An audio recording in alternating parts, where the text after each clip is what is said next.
Labrīt, no rīta, no Mārtiņa rīteņa nē, bet no pulka. Akal esmu atvilcies uz jūru, man baigi patīk jūra. Nezinu kāpēc, man bail no ūdens, bet tikai tā patīk. Un ko tad es esmu atvilcis sev šodien līdzi? Šodien līdzi es sev atvilku šitādu te smuku auto. Man tās kastes baigi patīk. Pasties arī balts. Un sauc viņu Kia Soul. Pilnīgi elektrisks auto. Kādreiz visi ierēti par kaut kādiem šitiem segvejiem un ko tur. Tagad visiem baigi patīk. Nu, un tagad laikam pienācis laiks arī automašīnām. Patīsimies, kā praktiskais latvietis kaut ko jau var ielikt. Salons tīri pieklājīgs. Man bija diezgan ērti.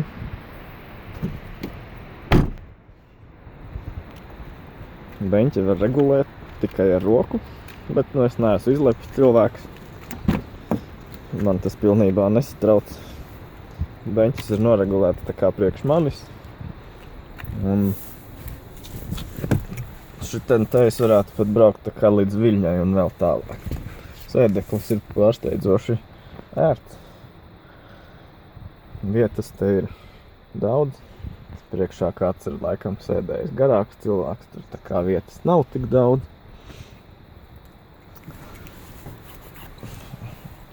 Salona apdara tīri tā neko, kā jau budžeta auto, bet tīri forši.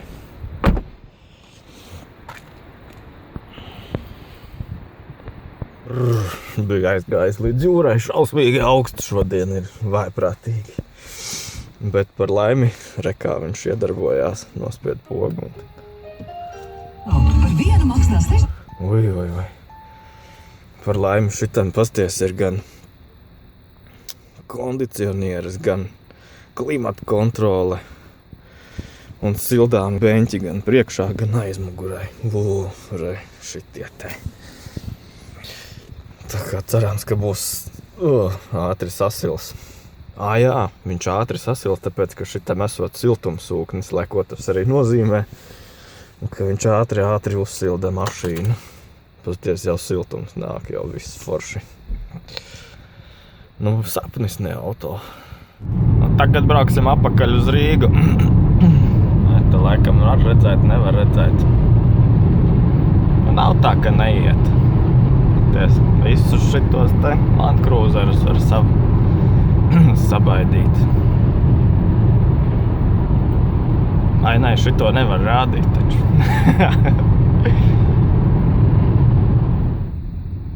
Braucot pa šoseju paklausījos Rādžiku.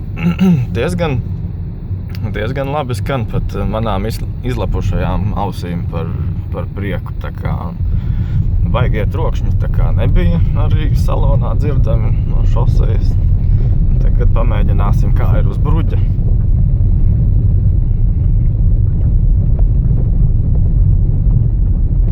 Kaut kas kaut kur grab aizmugurē. Tā ka ne ļoti var dzirdēt, bet kaut kas tur ir. Bet kopumā nav nevainas. Kā jau jaunam auto.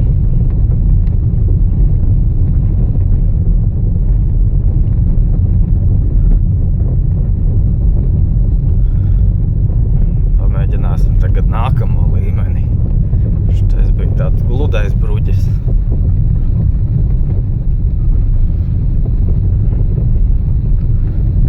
Šitais ir tāds bišķi naidīgāks.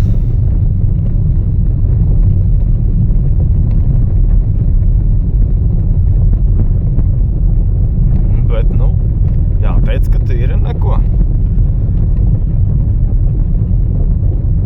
Tīri pieklājīgi.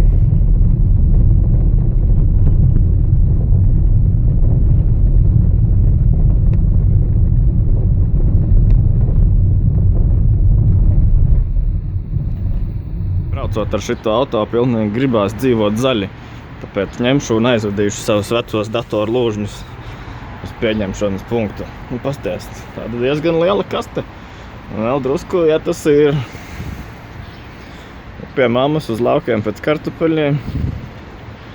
It kā jau var aizbraukt. Ja nedzīvo pārāk tālu, jo pa šoseju diezgan krītās tas akumulātoru uzlādes līmenis. Bet nekas, visiem heiteriem es vēlāk parādīšu, cik ātri var viņu uzlādēt. Nu, lūk, mēs izmantojam šī te auto priekšrocības, un tagad braucam Brīvības ielā pa autobusa joslu, jo ar šo te auto drīkst to darīt. Nu, vismaz tā mums visi stāsta, kam drīkst. Tikai ne jau uz 80. Nu, tas nekas. Nu, re, mums ir palikuši 37 kilometri kaut kādas iedaļas, un tagad mēs atbraucām pie SDD. Mēģināsim uzlādēt šito aparātu. Tagad attaisīsim vaļā šito te. O, reku, tur ir 2 puļķi, kurus var izmantot. Un pamēģināsim, kā ir uzlādēt šitāda te auto. Gandrīz tā kā benzīna tankā. Piespraud un ir. Tikai tagad ir jāpaņem kartiņa.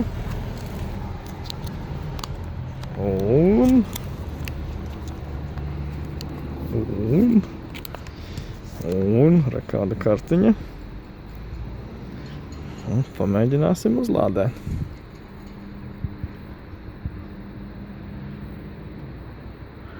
Un sākam uzlādi. Kur rāda, cik ir uzlāda. 30% mums vēl palikusies ir. Un izrādās uzlādes stacijas defekts. Kolosāli! Nu neko, tikko salabojām, viss kārtībā. Tur nebija kaut kāds kontakts. Tā kā pastīsimies, cik ātri viņš mums uzlādēs. Nu, pieņemsim līdz 80%, jo tas esot optimālākais, pēc tam esot tur baigi lēni viņš jālādē. Tad ziņosim, cik ilgi tad būs pagājis. Ko arī mašīnā rāda, cik ir uzlādējies, un te vēl pat tādas lampiņas mirgo arī. Tā kā sagaidīsim, kamēr būs 80%.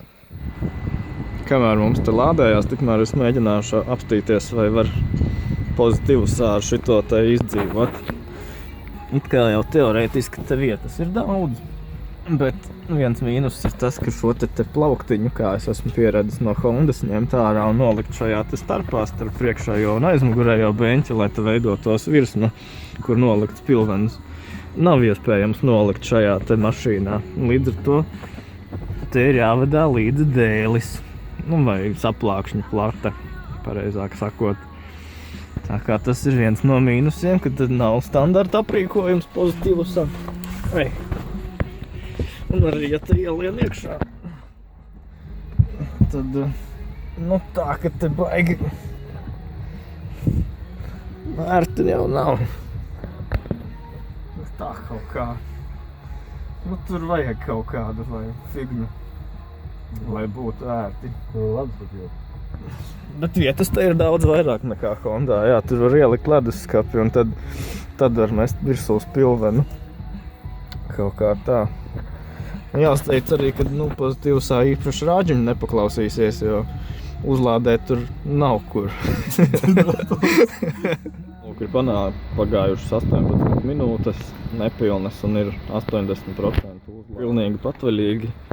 Iedegās, ka elektromobīlis pabeidzis uzlādi pie 83% pēc 23 minūtēm, tā kā, neko darīt. Ņemsim nost, brauksim tālāk uz Vecrīgu, skatīsimies, kā var novietot bez maksas.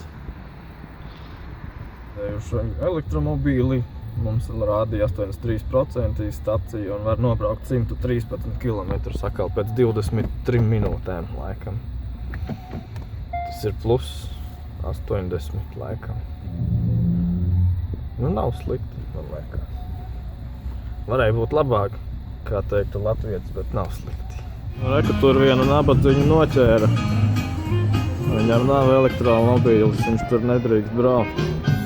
Bet mēs savukārt esam nolikuši savu auto šeit. To varam izdarīt bez maksas. Un aiziet paēst uz pelmeņiem. Nē, mēs varam aiziet paēst kaut ko labāk, jo mēs esam ietaupījuši naudu, ko neizdevām pa degvielu. Jā. vienīgi plusi. Tagad mēs esam atbraukuši uz Jūrmalu pie Latvenergo. Mēģināsim uzpildīt vēlreiz pastīties, vai strādā šitā stacija vai nestrādā. Vai ka viņiem kaut kādi grozāmie līdzekļi ir, kas tas tāds ir, nezinu. Ņemsim nost lādētāju, brauksim apakaļ uz Rīgu. Diemžēl pienācis ir laiks atdot šo te auto atpakaļ saimniekiem.